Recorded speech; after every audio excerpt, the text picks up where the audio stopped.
Hello everyone, so welcome to our Crystal channel. Start करते हैं economics की class. This is our lecture number 8 part 3 development experience and economic reforms.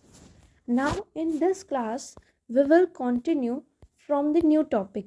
Last class में हमने देखा था कि जो हमारे 5 ईयर गोल प्लान थे उससे रिलेटेड कुछ हमने डिस्कशन किया था, जैसे कि इस प्लान को ले आने की वजह से बहुत सारे चेंजेस देखने को मिले और बिहाइंड दैट जो हमारा ऑब्जेक्टिव था वो इकोनॉमिक ग्रोथ था, एम्प्लॉयमेंट जनरेशन, पॉवर्टी एलिवेट करना मीन्स उसे हटाना, देन इंफ्रास्ट्रक्चर डेवलप करना और इंडस्ट्रियलाइजेशन को प्रमोट करना, एग्रीकल्चरल डेवलपमेंट करना, education and skill development, health care, environment sustainability, foreign trade and exchange, social equalities and technology innovation. All these are various factors, or we can say various objective behind framing 5 year plan. So now in this class हम start करेंगे अपना new topic, principle trades concern regulation in industry, IPR 1956. The Industry Policy Resolution of 1956 was significantly the policy framework established by the Indian government to guide industrial development in the country. So IPR 1956 को ले आने का purpose ये था जिससे कि Indian government ये चाह रही थी कि वो इंडस्ट्री की ओवरऑल डेवलपमेंट कर सके. So there are some principle trade concerns regulation associated with the industrial policy resolution 1956. तो IPR 1956 जब आया तो उससे रिलेटेड कुछ ट्रेड्स कंसर्न रेगुलेशन थे जिनका प्रिंसिपल मोटो था कि इंडस्ट्री वाइज डेवलपमेंट की प्रमोशन हो सके. तो अब बात करते हैं प्रिंसिपल ट्रेड्स के बारे में. So public sector dominance. The IPR of 1956 emphasized the role of public sector in की इंडस्ट्री. IPR 1956 ने क्या किया, यहाँ पे उसने इम्फेसाइज किया पब्लिक सेक्टर के रोल पे. ठीक है, तो गवर्नमेंट का रोल बहुत ज़्यादा होना चाहिए. और रेजोल्यूशन का एम था स्टेब्लिश करना socialistic pattern of society by having the state plan a leading role in strategic sector such as heavy industry, infrastructure, defence. तो यहाँ पे इसको एम्फेसाइज करने का मतलब ये था कि सोशलिस्टिक पैटर्न स्टेब्लिश किया जाए और स्ट्रेटेजिक सेक्टर्स में जैसे कि हैवी इंडस्ट्रीज, इंफ्रास्ट्रक्चर, डिफेंस में एक ये लीडिंग रोल प्ले करे. Right, means a very significant role play करे.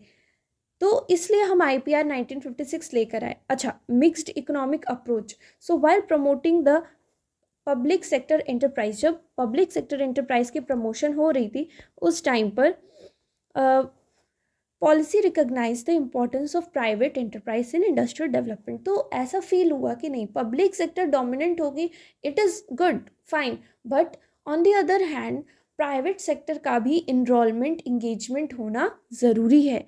And it adopted the mixed economy approach with the combination of public and private participation. और इसी वजह से हम सिर्फ गवर्नमेंट इकोनॉमी ही नहीं, हम दोनों मिक्स्ड इकोनॉमी ले आए जिसमें कि पब्लिक वर्स एंड प्राइवेट दोनों सेक्टर का कॉम्बिनेशन बना. Licence and control. IPR introduced a system of industrial licensing to regulate the establishment, expansion and diversification of industry. So IPR ले आने का पर्पस ये था जिससे कि इंडस्ट्रियल लाइसेंस एक ऐसा सिस्टम ऑफ इंडस्ट्रियल लाइसेंस था जो कि रेगुलेट करता था अगर इंडस्ट्री की एक्सपेंशन करनी है, डाइवर्सिफिकेशन या फिर स्टेब्लिशमेंट. सो आपको उसके लिए क्या लेना पड़ता, गवर्नमेंट से एक लाइसेंस ऑब्टेन करना होता. This was intended to ensure balanced regional development and prevent the concentration of industries in specific area. इससे होता क्या कि बैलेंस्ड रीजनल डेवलपमेंट हो सकता. एंड यहाँ पे ऐसा नहीं कि कोई एक इंडस्ट्री है उसकी मोनोपोली क्रिएट हो रही है, नहीं, इस तरीके से नहीं. तो यहाँ पे concentration of industry specific area में प्रिवेंट करता है. So this is what licence and control. Second, priority to small scale industry. अब यहाँ पे IPR ले आने का एक मोटिव ये भी था कि आप छोटे स्केल पे जो इंडस्ट्री सेटअप है, ठीक है, जिनको हम कहते हैं कि माइक्रो फाइनेंस की जो जिनको नीड होती है, तो उन इंडस्ट्रीज़ के लिए क्या ये पॉलिसी ने प्रायोरिटी दिया, development of small scale and cottage industry, जिससे कि प्रमोट हो सके employment generation and reduce regional imbalances. तो येस, वी हैड सीन कि there are some remote areas or in village areas where industries are set up at very small scale. So in that case, employment, जब industry छोटी है तो employment तो बहुत ज़्यादा generate नहीं हो पाएंगे और रीजनल इम्बैलेंसेस भी ऑब्वियसली रहेंगे. सो उस केस में हमने स्मॉल स्केल इंडस्ट्री को प्रायोरिटी में रखा अपने. Next, concern, bureaucratic delays. The system of industrial licensing introduced the bureaucratic control which sometimes led to delays and inefficiencies in decision making process. But हुआ ये कि जो bureaucratic control था हमारा, means हमारी गवर्नमेंट के अंडर में जितने भी ऑफिशियल्स काम करते हैं उनका तो कंट्रोल रहता ही है कंट्री में, नॉट डायरेक्टली बट इनडायरेक्टली भी रहता है. उस अकॉर्डिंग से अगर मैं कहूँ तो यहाँ पर डिलेज और क्या हो रहे थे, इनएफिशिएंसीज हो रही थी डिसीजन मेकिंग प्रोसेस में. तो कंसर्न सबसे बड़ा इससे रिलेटेड यही था कि आपका जो IPR 1956 ले आने का मोटिव है वो, there are some few possibilities कि हाँ हम अच्छे लेवल पे काम करना चाहते हैं, बट कंसर्न इज़ ये कि ब्यूरोक्रेटिक कंट्रोल ने बहुत मेजर इम्पैक्ट डाला. Import substitution, the policy had a strong focus on import substitution. Policy का जो है बहुत ज़्यादा फोकस होता है इम्पोर्ट सब्सटीट्यूशन पे. So aiming to make India self-reliant in various industrial sector. This approach sometimes led to inefficiencies and protected industries from global competition. क्योंकि हमें इंडिया को सेल्फ रिलायंट अप्रोच पे लाना था, तो इस अप्रोच ने ऑल्दो फ़ायदा पहुंचाया, benefited to the people, but कभी कभी इट सीम्स दैट कि इनएफिशिएंसीज और किसी पर्टिकुलर इंडस्ट्री को प्रोटेक्शन देना, दिस इज़ व्हाट कि हम एक ग्लोबल कंपटीशन नहीं कर रहे हैं. सो दिस इज़ कि क्लोज्ड इकोनॉमी में अंदर ही अंदर कंपटीशन चल रहा है, हम चीज़ों को ग्लोबलाइज नहीं कर रहे हैं. So this is all about industry regulation protection act 1956. अच्छा, अब इसकी रेगुलेशंस के बारे में बात करते हैं.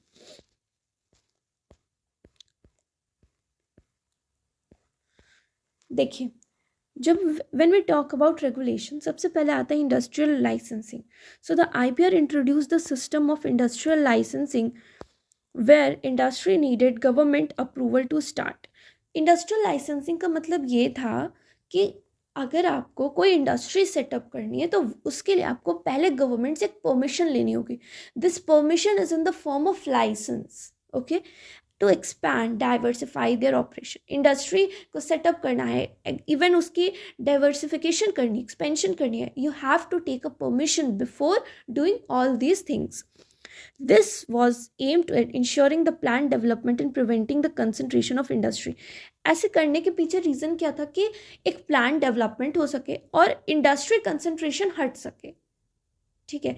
Monopolies and restrictive trade practices act, ये हमारे पास एक पहले एक्ट आया था, MRTP एक्ट जिसको कहते हैं 1969.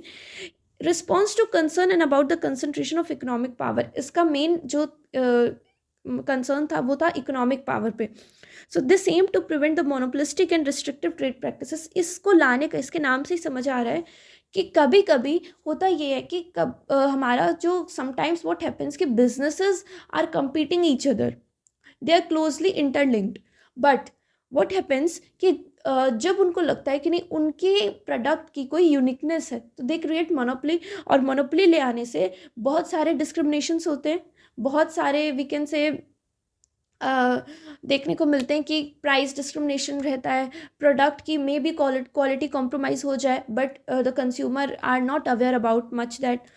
सो इस चीज़ों के लिए एक monopolistic and restrictive trade practices हम ले आए, जिसकी हेल्प से क्या हुआ कि इसका फोकस था जिससे कि इकोनॉमिक पावर की कंसंट्रेशन कुछ फ्यू इंडस्ट्रियलिस्ट के हाथ में है तो उसे रिमूव की जा सके.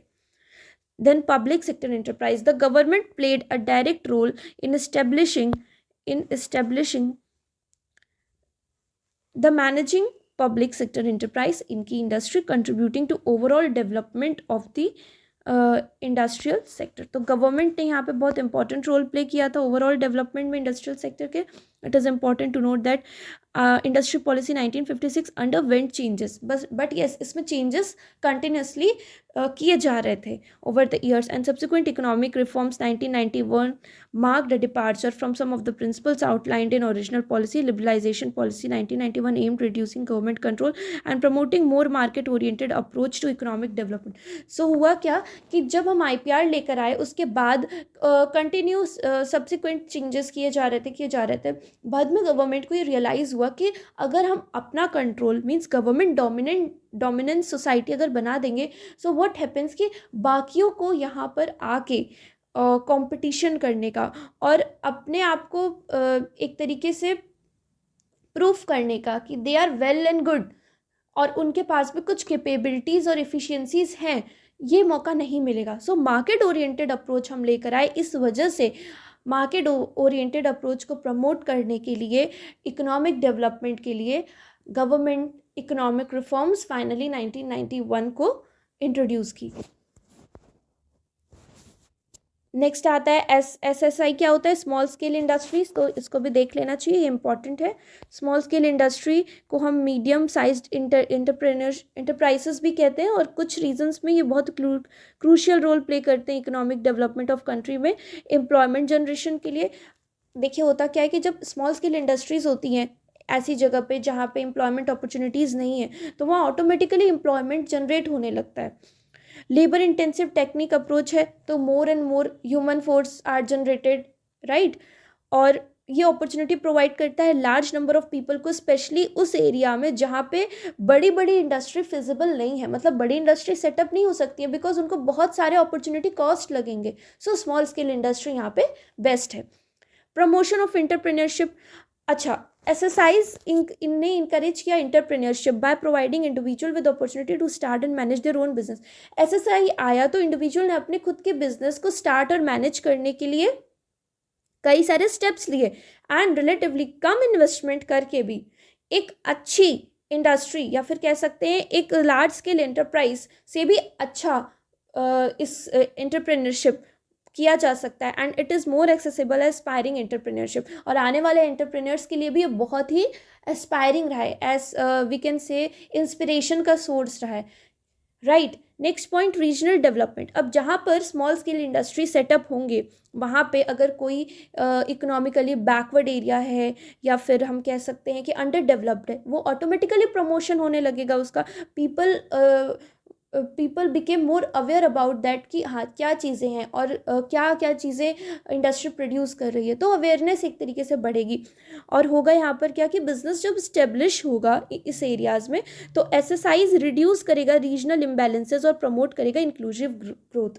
लोगों को नॉलेज देगा कि अच्छा इस तरीके से हमारे प्रोडक्ट के बारे में ईच एंड एवरीथिंग वो डिस्क्राइब करेगा, इवन और इनोवेशन और टेक्निक्स लेकर आएगा। So people came to very लोगों के अंदर एक क्यूरियोसिटी होगी कि इंडस्ट्री जो है वो और बिजनेस, इंडस्ट्री के अंदर जो हमारा ये बिजनेस है ये काफ़ी अच्छा फ्लरिश कर रहा है, तो हमें भी इससे रिलेटेड काफ़ी कुछ सीखने को मिलेगा।